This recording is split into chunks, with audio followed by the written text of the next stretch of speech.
by about 11 minutes. Thank you to Councilmember Juan.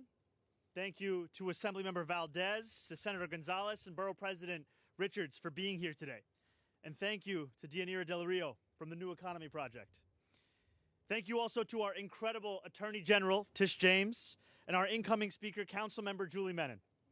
It is a privilege to be here at Hunters Point South Park Outdoor Gym, which certainly has to be in any conversation about the most picturesque gyms in New York City.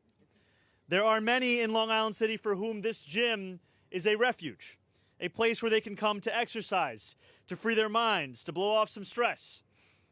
Because while there may be no weights here, those who exercise here are also free from the weight of junk fees that burden so much of the traditional gym experience. Now, some of you may have seen me try to bench press, the key word being try. I have enough humility to know that I am not an expert in gym equipment or push versus pull workouts. But I have heard from enough New Yorkers to know about the miserable experience of them joining a gym only to check their bank account and realize that they have been billed for fees or trapped into a subscription that they never knew they had signed up to pay. The proliferation of junk fees has exploded in recent years, and it is by no means limited solely to the gym industry. We reckon with it when we try to buy concert tickets, when we book a flight, when we settle our credit card bill, or even when we pay rent. A $5 fee here, a $10 fee there. What seems small adds up quickly, and the aggregate of all of these fees only buries New Yorkers deeper in a cost of living crisis that defines too many of our daily existences. These fees are not only making it harder for our neighbors to afford life in this city, they are also a sign of disdain and disrespect that corporations and bad landlords hold for working people. When you scrimp and save for a Taylor Swift concert that you have been looking forward to all year, only for a massive corporation to add hundreds of dollars at the final moment, that is disrespect. When your landlord adds fees to your rent payment at the last moment, that is disrespect that leaves you uncomfortable in your own home. These fees are unfair to consumers. They do a disservice to other businesses as well that operate honestly without trying to deceive their customers. But here is the truth. We do not have to accept this broken system as permanent. Under President Biden, the FTC took sweeping action to go after junk fees, and they delivered change. Under Chair Lina Khan, they instituted a junk fees rule that they estimated would save Americans 53 million hours a year, that they would otherwise spend searching for the true price that they would have to pay, or $11 billion in time savings over a decade. We are going to deliver similar action on behalf of the 8.5 million New Yorkers who call our city home.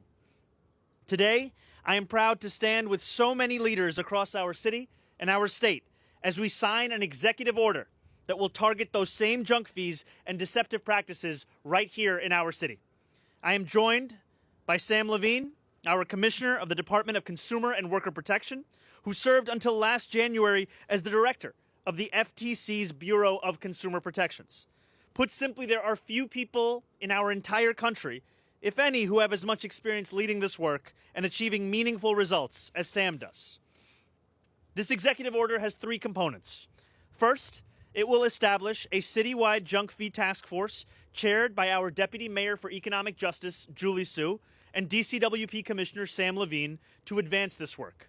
Second, it directs Commissioner Levine to wield the power of the DCWP to crack down on hidden junk fees and deceptive business practices. And third, it empowers the DCWP to enforce compliance with city law.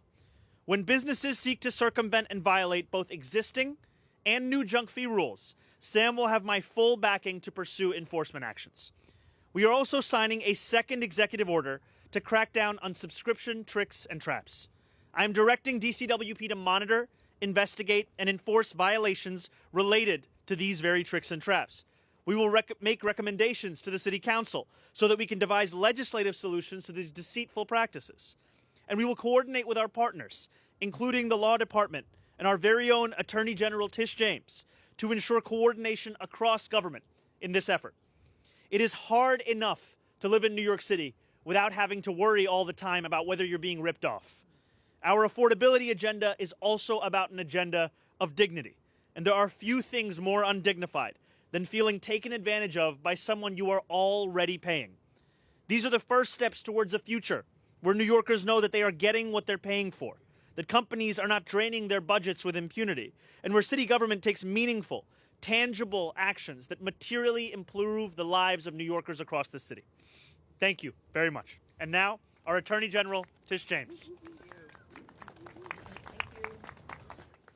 First, let me say hello to all the teachers who are, and the students who are not in class. I want to thank, I know, first day back. I want to thank the Mayor Mamdani, and of course Speaker Menon, and my colleagues in government from the City Council, and Commissioner Levine, and the advocates for their partnership and their leadership in the effort to lower costs for working families. The executive orders that the mayor released today perfectly show his deep commitment to addressing affordability in the city of New York and ensuring that the city of New York is a place where all of us can afford. And today's executive orders tackle subscription traps. And those are the recurring subscriptions that you see each and every day that are difficult to cancel. As most of you know, we've taken action against a number of companies, Uber in particular, for subscription costs that were hidden, as well as Equinox. Individuals had a difficult time canceling their gym membership, and we secured over $600,000 for individuals in the city of New York who were complaining that it was difficult for them to cancel their gym membership, and they continued over and over and over again getting these subscription memberships. We've seen them all before, these hidden costs. Oftentimes they're referred to as service fees, as add-on fees, as processing fees. At the end of the day, the bottom line is that they were all hidden fees, and it was difficult for individuals to cancel these fees, but not anymore. Like my colleagues here today, I've spent my entire public career focusing on addressing the felt needs of New Yorkers, making sure that New Yorkers can afford to live here in the city of New York, from rising rents to obviously these ridiculous fees. And just last month, as I mentioned, my office took Uber to task for locking New Yorkers into these very, very expensive subscriptions that were impossible to cancel. In addition to that, as I've just mentioned, we secured $600,000 from Equinox for making it difficult to cancel gym membership. We also held Nissan dealers throughout the state accountable for charging junk fees that drove up the cost of cars, returning millions of dollars to consumers, including a lot of those teachers that are staring out the window. Companies should not be able to profit by tricking consumers into recurring charges that require hours of time to basically prevent them from happening. And so we sued. You know, it's important that individuals understand, if we heard from consumers all throughout the city and all throughout the state, that it basically took hours for them to basically cancel these subscriptions. And that's hours away from families, hours away from children, hours off of work. And in some cases, they had to deal with these customer service lines, and oftentimes it was AI. But in some cases, there was not even a customer service that they could even speak to, which is why they called our 1-800 office. It's this concern for the lived experience of New Yorkers that is the trademark of this mayoral administration. And it's that same concern that guides me each and every day. And that's why it's great to stand here today as the whole of government as we respond to the needs of New Yorkers. I want to thank also Governor Hochul. I want to thank my colleagues in Albany because we just recently passed the Fair Business Practices Act. It just became state law. Our UDAP laws, our consumer laws here in the state of New York have not been updated for over 30 years. And so we were having a difficult time in getting judgments against companies for not just deceptive business practices, but unfair and abusive business practices. You know, these scammers and these fraudsters who think that they can basically nickel and dime New Yorkers, and they were doing that, and particularly preying upon vulnerable and senior citizens. But not anymore. With these state-level protections in place, with this mayor in City Hall, with Speaker Menon, with the members of the City Council, which are predominantly women, I might add, we're deploying a multi-level government defense in response to the needs of working families here in the city and across the state. And as the federal government, as all of you know, steps back from protecting New Yorkers, we are stepping up. We're filling the gap. And I want to thank my colleagues who have been by my side for the opportunity to join them as we draw a line in the sand against basically corporate greed and those individuals who put profit ahead of people. Together we will build a New York that's as affordable and that will provide opportunities to New York. Again, I want to thank the mayor of the city of New York, and I believe, Mr. Mayor, you've allowed me to pass the mic over to Speaker Julie Menin. Absolutely. Thank you. Well, thank you so much. I first of all want to thank the mayor for inviting me here today. I want to thank our great New York Attorney General who's done incredible work on consumer protection, all the elected officials who are here, particularly my council colleague, Julie Wan. We call ourselves the Julie Caucus in the City Council. But I do really want to thank the mayor because this is a very important day focused on consumer protection. I previously served as commissioner of the Department of Consumer and Worker Protection. I was a commissioner when we morphed the agency into consumer and worker protection. I am so excited to work with you, Commissioner Levine. I know you're going to do a tremendous job and bring a lot of the expertise around the FTC here to New York City. But the junk fees, what we're here and what the mayor is announcing today is so important because junk fees affect so many New Yorkers. You have to go through pages and pages of little type that you can't read. For seniors, for those that have issues around language access, it becomes a real barrier. And I have to say, Mr. Mayor, when you were speaking about junk fees and magazine subscriptions, I thought about, I subscribed to a magazine not that long ago, and then I tried to unsubscribe, and I actually had to have my son help me figure out how to do it because it was that difficult. So what you're doing today really makes a difference for so many New Yorkers. And what I'm most excited about is the partnership between the City Council and the new administration around consumer and worker protection. We jointly are going to have some of the most aggressive consumer and worker protections in the country.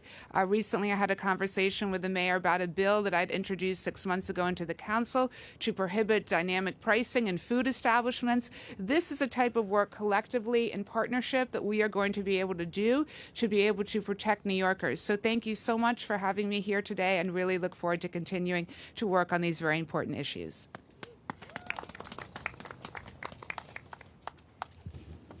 Good afternoon. Thanks to the leadership of Mayor Mamdani, today we are shutting the door on the era of hidden junk fees and illegal subscription traps in the city of New York. The 2 executive orders the mayor just announced take decisive action to save New Yorkers time and money, help honest businesses thrive, and deliver on the promise of a more affordable city. For years, some of the largest corporations in the world have padded their profits by hiding fees and trapping people in subscriptions they do not want. Whether it's Amazon engineering an Iliad flow to trap its customers, Uber and Grubhub hitting New Yorkers with hidden fees, or Ticketmaster sneaking charges onto tickets where that fans are already paying too much for. Ripping off the people of the city has become a business model for far too many companies.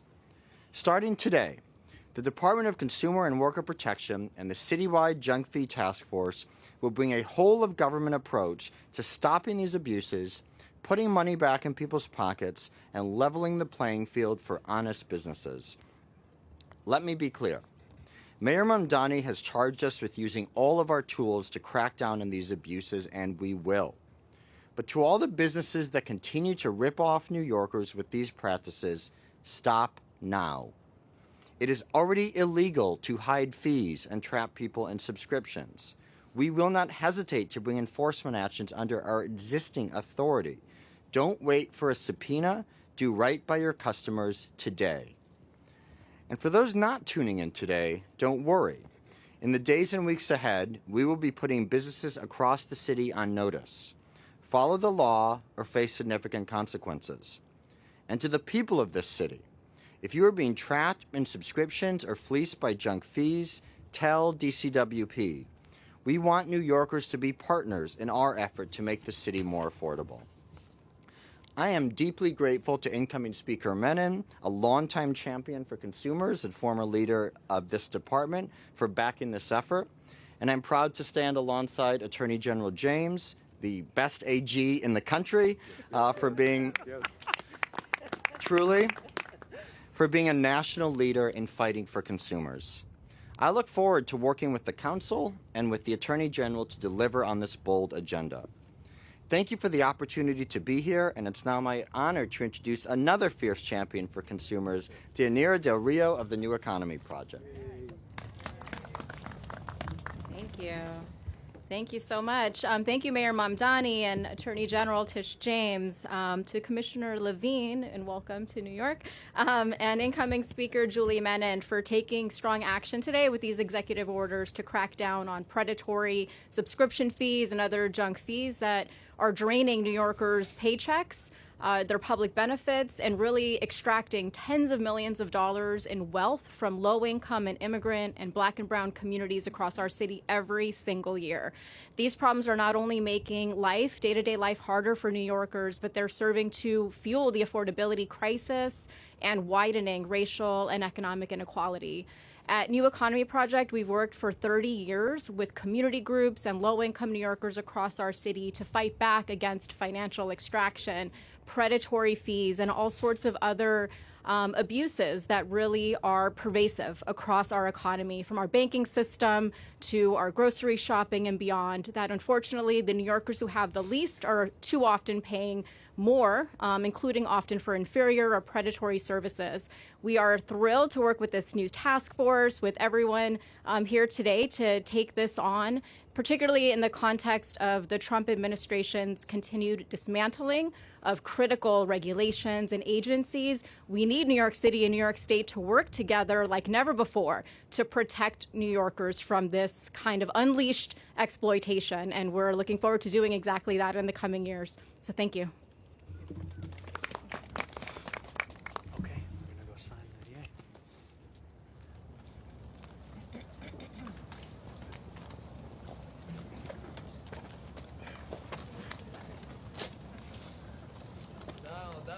Down, please. Thank you.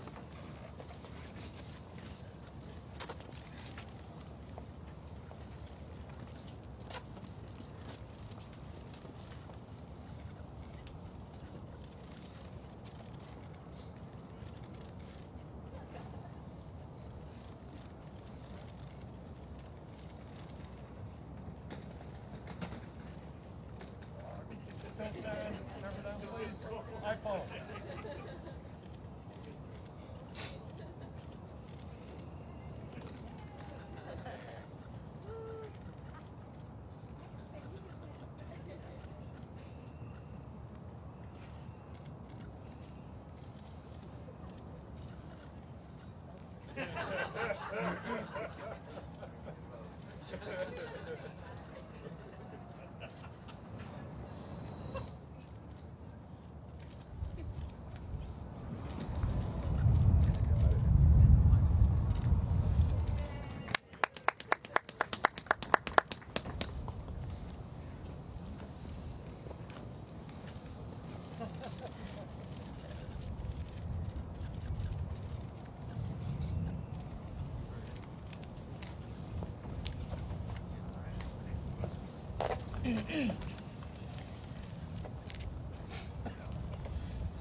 How's it going? Bombay weather. Could you, the commissioner, say a little more about? Just a little louder. Or the commissioner say more about what exactly these orders do to expand DCWP's authority? Is it more than symbolic? Are there real, legal authorities that you're relying on here? And I have an off-topic question as well. So this is, and my commissioner is also here with me. This is a clear directive to DCWP to exhaust all of the existing authority that it has in ensuring full compliance with the law as it is, as well as a robust investigation into the practices that are taking place across the city and potential legislative fixes to those practices. And that's also part of why I'm so appreciative of the partnership in Speaker Menon and the fact that her background stems in this very kind of work. Because ensuring, as she said, that this city has the strongest consumer and worker protections in the country is not something that can be done alone. It is something that can be achieved when an administration and a council are working hand in hand. And when we have a commissioner whose knowledge, fluency, and experience on the topic is unparalleled. I don't know, Commissioner, if you want to add anything else. Sure. Sure. You know, what I would add is I have heard a lot of companies and their fancy lawyers argue that junk fees are not deceptive. So I want to be clear, and the executive order makes clear as Commissioner of Department of Consumer and Worker Protection, it is deceptive to hide fees. It is deceptive to trap people in subscriptions. The mayor has directed us to use all of our tools to enforce the law, to make the city more affordable, and that's exactly what we're going to do. So again, my message would be companies might not think it's deceptive, but they should actually examine our authority. If they don't, we're going to be making it very clear to them that the era of ripping off New Yorkers is over. So I wonder if you could give us an example of what kinds of fees you're talking about. Because I know, for example, if I order food from, say, Grubhub or DoorDash, it has a whole bunch of things that say fees, but you really never know what they are. And if you order tickets from Ticketron or any of these other StubHub, they say fees, but you really don't know what they are. So are those junk fees? I think you're listing them out right there. But I mean, are they junk fees, and how do you tell the businesses that they can no longer do that?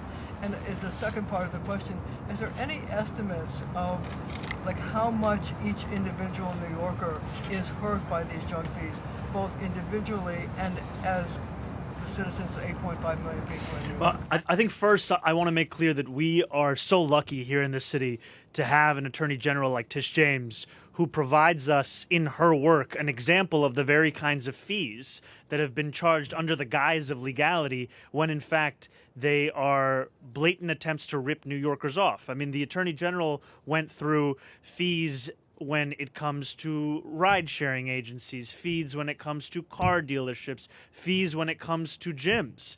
And this is what we're seeing is throughout New Yorkers' day-to-day lives, they are, like you said, engaging with fees that are often not delineated, and they are being asked to trust that these are in fact legal. And so what this will do is illuminate what of these fees are legal and what of them are being grouped together under the guise of that are actually outside the bounds of the law. Because as you've said, we know that the practice of buying concert tickets, for example, is one that is a fraught experience for many New Yorkers. You time your day around the moment those tickets are released. You wait and wait and wait, hoping to get through to the portal. And then if you are lucky enough to get through that portal with any tickets being left to purchase, you often cannot blink when you see fees being added at the last moment, because you know if you were to, you would lose your place in line. And so that is a company taking advantage of the excitement of New Yorkers to see their favorite artists, to see their favorite teams. And now what we are going to do is make clear both to those New Yorkers that they have protection coming through DCWP, but also to those companies that they need not wait for the subpoena. They need not wait for a piece of mail that informs them. They can just turn on CBS Channel 2 or any of the channels that are here and hear about the fact that this directive is now going to be the law here in New York City. Hi, yes. I have an on-topic and off-topic, but my on-topic is, you know, with these fees, it's like whack-a-mole, you know.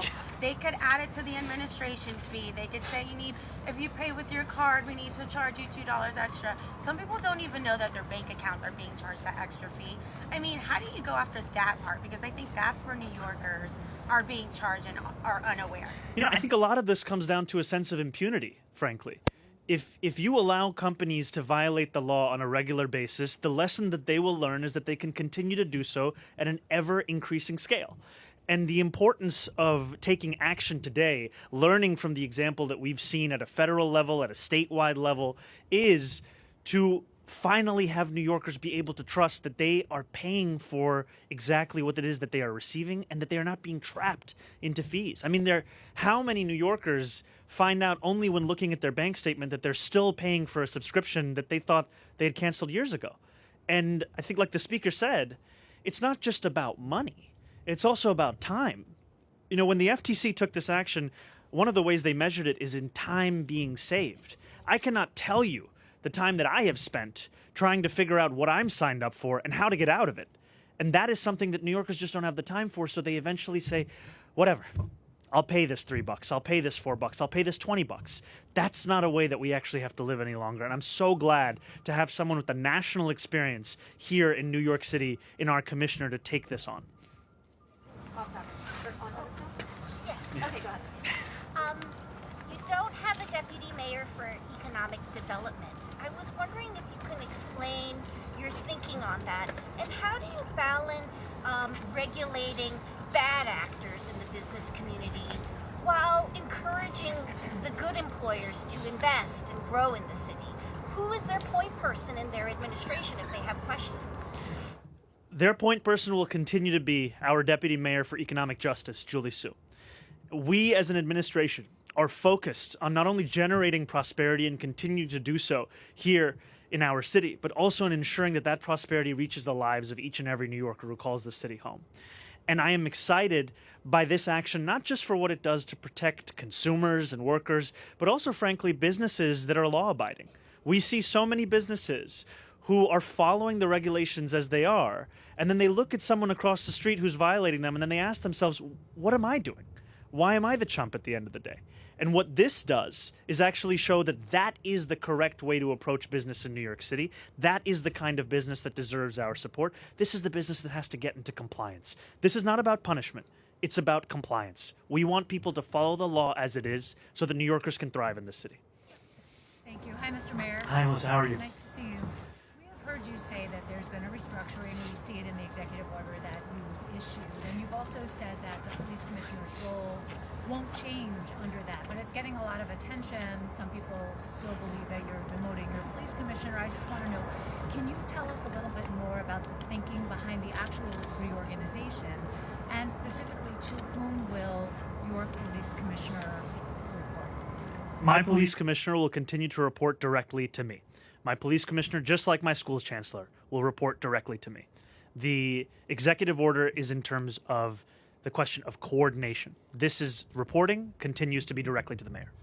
So it's sort of like a day-to-day management, dealing with all the... Exactly. This is about the daily minutia of coordination, not about the question of reporting. Thank you for the clarity. Absolutely. Good afternoon, Heather with News 12. My question's about the executive orders. What does the enforcement action look like for these businesses, and what specific industries are you planning to target first? Well, thank you. One of the things that the mayor made clear in the executive order is that these are industry neutral. There is no industry that is above the law. There is no industry in which it is legal to trap people in subscriptions or hit them with junk fees. Should we find companies that are engaging in these practices, we're going to take them to court. We're going to make sure that they pay back consumers who got harmed.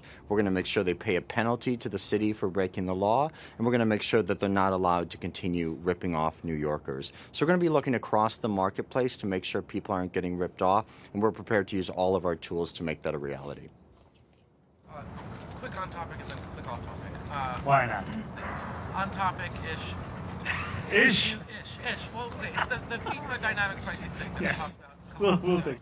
I'm wondering, has there been like any update there? It seems sort of related to this. And now that you're no longer a candidate but the mayor, is there anything that you can, this group can do in terms of enforcing that dynamic pricing thing? I'm thankful that we have an incoming speaker who, as she said, had introduced legislation not even less than a year ago that spoke to dynamic pricing specifically within the question of groceries. And I continue to voice my opposition to the use of dynamic pricing here for the soon-to-come World Cup and the necessity of it being a more affordable experience for all.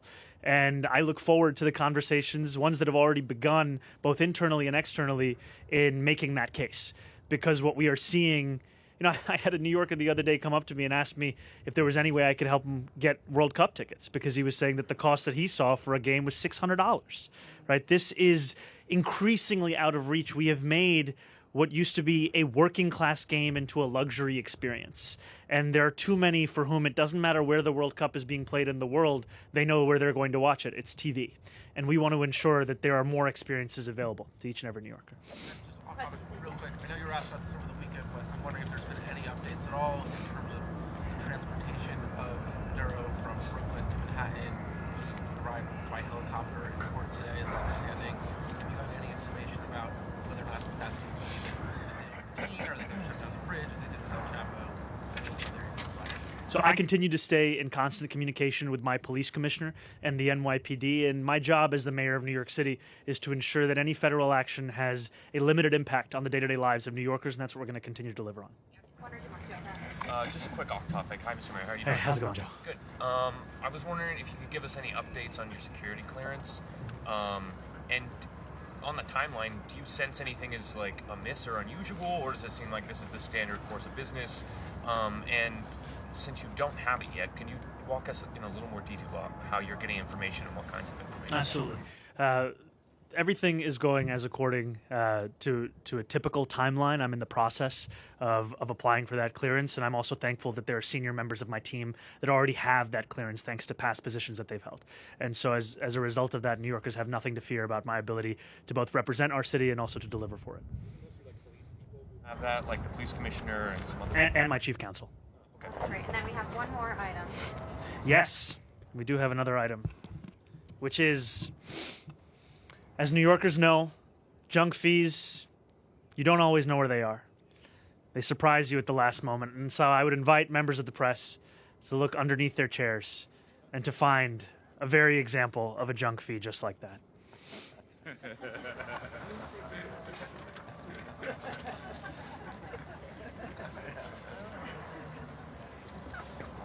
Marcia, you were spared the junk fee, but Joe is sadly saddled with it. How come I didn't get one? I play favorites. Mayor, I didn't Thank get you, to guys. ask you an off-topic question. I wanted to know, are you speaking to the Venezuelan community at all? As part of one of your transition committees was the Immigration Justice Transition Committee. I'm hearing that the Venezuelan community has tried to reach out to you. Have you made any attempts to reach out to them, and what type of assurances are you giving them, or feeling that you're giving them since you don't have security clearances right now? I have made clear from the first time that I spoke about this that the priority that I have is the safety and well-being of Venezuelan New Yorkers, of whom there are tens of thousands who call our city home, as well as New Yorkers as a whole. And we have, in our conversations internally, also made it clear that this is a time when many are looking for additional guidance, for additional recommendations, and additional ways to contact city government, and that's going to be priority for the team that we've already put together and the one that we're putting together now. Thank you, guys. Thank you very much. What type of details are you getting?